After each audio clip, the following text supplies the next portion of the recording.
우리에게 영화 시네마 천국의 촬영지로 알려진 시칠리아는 이탈리아 반도 아래에 위치한 지중해의 가장 큰 섬입니다. 역사적으로 지중해의 패권을 장악하고자 했던 수많은 세력들의 다양한 문명이 풍요롭게 남아있는 곳이죠.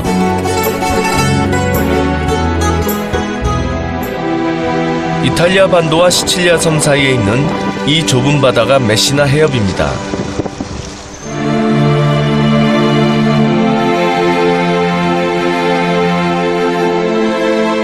시칠리아 섬은 지중해 중앙에 위치해 있어 예로부터 지중해 해상 교통의 요충지였습니다.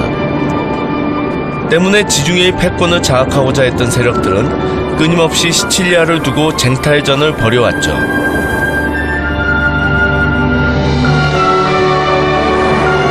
이러한 시칠리아를 가장 먼저 지배한 세력 중 하나가 기원전 8세기의 그리스인들이었습니다. 시칠리아 섬의 동쪽 타우로 산기슭에 자리한 고대 도시 타우르미나에는 당시 그리스인들의 흔적이 남아 있습니다. 여기가 바로 타우르미나인데요. 지금은 이 시칠리아 최고의 휴양 도시인데 보시다시피 오른쪽으로는 구름에 가린 에트나 화산이 있고 왼쪽으로는 태양에 반짝이는 지중해가 있는 정말로 천혜의 관광지입니다. 마을 뒤로 보이는 저 산이 유럽에서 가장 높은 활화산인 에트나입니다. 그리스 신화에서 불의 신인 헤파이스토스의 대장간이 있던 곳으로 알려져 있죠.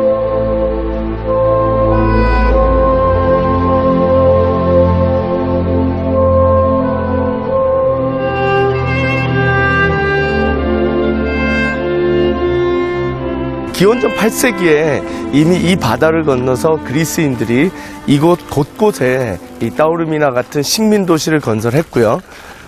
그들은 폴리스를 건설할 때마다 여기 보시다시피 이렇게 노천 극장을 지었습니다.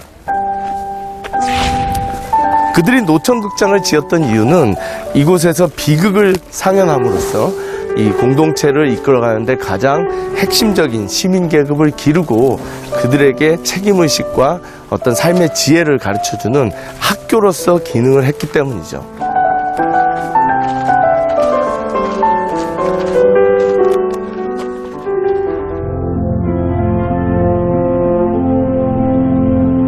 독일의 대문호 괴테가 그의 책 이탈리아 기행에서 천국의 땅이라고 극찬했을 정도로 주변 경치가 아름다운 타우르미나.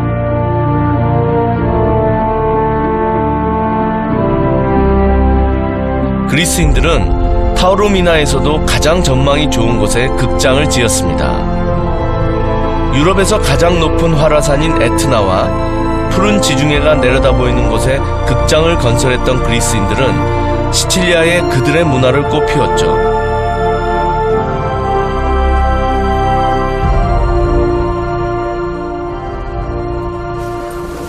원래 이곳 시칠리아에서는 이 카르타고 세력과 그리스 세력이 평화롭게 공존을 유지하고 있었거든요. 그러다 기원전 3세기에 로마가 이탈리아 반도를 통일하고 지중해까지 진출하면서 이 서지중해를 장악하고 있던 카르타고와 대격돌을 벌이게 됩니다. 100년이 넘는 기간 동안 3차례에 걸친 대카르타고 전쟁에서 결국 로마는 승리를 거두고 이 지중해를 자신의 바다로 만드는데 성공하죠. 굉장히 역사적인 바다입니다.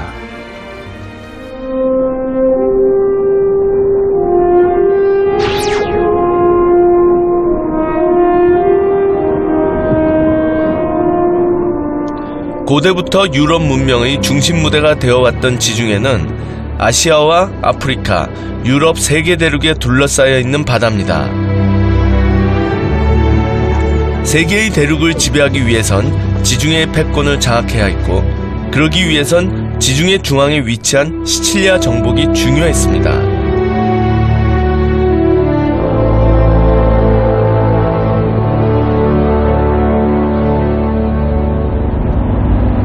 이곳은 트라파니입니다.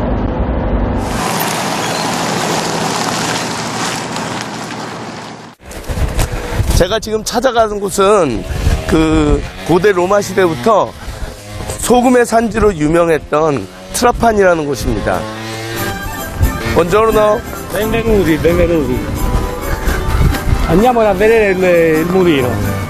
아, 지금 예전부터 이 풍차를 이용해서 소금을 만들고 있다고 하거든요. 마치 네덜란드에 온 것 같은 풍경입니다. Qui siamo sotto la torre del mulino. Quindi questa vite girava e portava, in questo caso è un mulino che funziona per la macinazione del sale, non per l'acqua, portava quindi l'energia meccanica del vento a far girare questa qui che era una macina per il sale. 고대부터 소금을 생산해온 이곳에서 풍차를 이용하기 시작한 것은 중세시대라고 합니다. E questo è tutto il sistema delle pale che, come abbiamo visto poi giù,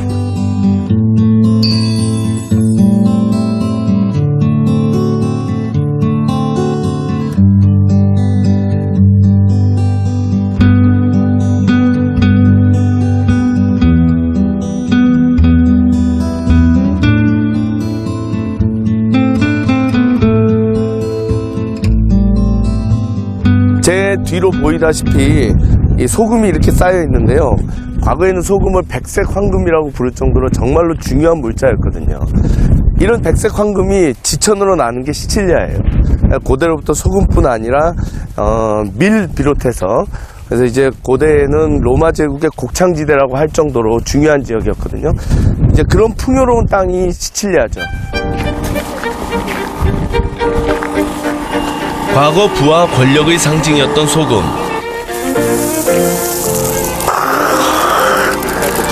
야, 진짜 햇볕을 받으니까 이게 진짜 보석처럼 반짝반짝 빛나는데요. 이 백색 황금을 얻기 위해 인류는 수많은 교역로를 만들고 전쟁을 벌여왔습니다. 기록에 의하면 로마 제국 때부터 이곳 트라파니에서는 소금을 채취했다고 합니다. 지금도 거의 옛 방식 그대로 작업을 한답니다.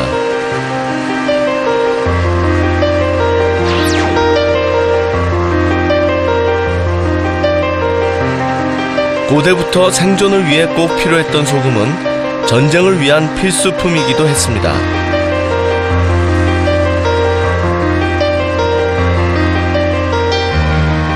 전쟁을 끊임없이 치렀던 로마 제국은 병사들의 탈진을 막기 위해 소금 살 돈을 지급했다고 합니다. 월급을 뜻하는 단어 셀러리가 소금을 뜻하는 라틴어 살에서 파생된 것도 그 때문이죠.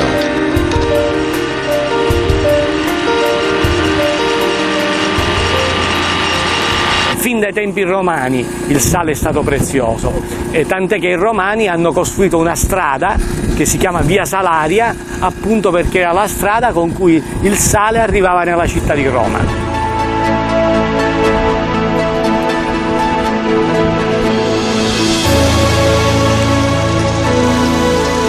소금뿐 아니라 밀 곡창지대이기도 했던 시칠리아는 한때 로마의 식량 창고로 불렸죠. 지중해 패권을 위한 전략적 요충지이자 비옥한 땅이었던 시칠리아. 수많은 이민족의 침략이 있었던 것도, 그래서 지중해 문명의 보고가 된 것도 어쩌면 이 땅의 운명이었던 것 같습니다. 이탈리아 남부에 자리한 작은 항구 도시 크로토네. 이곳은 로마 정복의 원대한 꿈을 안고 이 땅에 왔던 한니발의 마지막 발자취가 남아있는 곳입니다. 코끼리까지 이끌고 알프스를 넘어와서 16년 동안 로마를 위협했던 그는 로마 입성을 눈앞에 두고 이곳에서 발길을 돌렸습니다. 한니발이 결국은 로마 공략에 실패하고 정말 피눈물을 흘리면서 이 이태리 반도를 떠날 때 바로 이 항구에서 떠났고, 그때 자기의 모든 업적을 여기 지금 기둥 하나만 남겨져 있는 이 신전에다가 동판을 세우고 떠납니다. 한니발은 이탈리아 반도에서 끊임없이 크고 작은 승리를 거뒀지만 로마군이 그의 고향인 카르타고를 침략했다는 소식에 로마 정복을 포기할 수밖에 없었던 것이죠.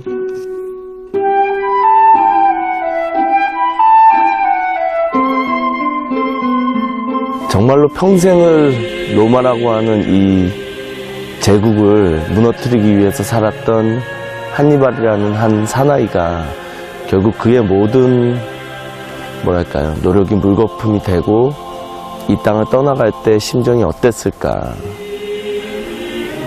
정말 그 피눈물을 흘렸을 것 같아요. 그러나 어떻게 보면 그는 피눈물을 흘렸지만 한니발로부터 나라를 지켜내기 위해서 로마인들은 정말 수십만 명이 피를 흘렸거든요.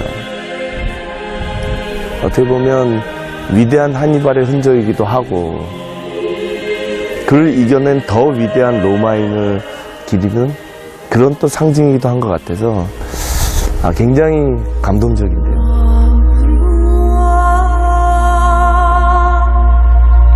아이러니하게도 한니발 덕에 더욱 강력한 세계 제국으로 거듭날 수 있었던 로마. 전장에서 지고 온 장수에게 패배의 책임을 묻지 않았던 사람에 대한 믿음과 아피아가도로 대표되는 문명을 통한 강력한 동맹체제 구축 등은 천재 한니발의 조국 카르타고에는 없었던 로마만의 것이었습니다.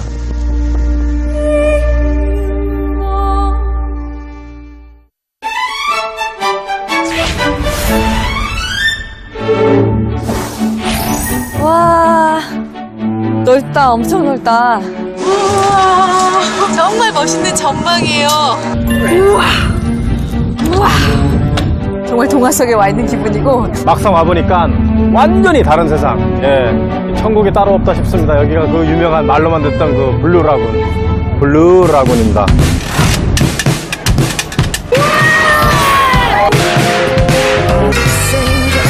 진짜 페스티벌 안에 와 있는 것 같습니다.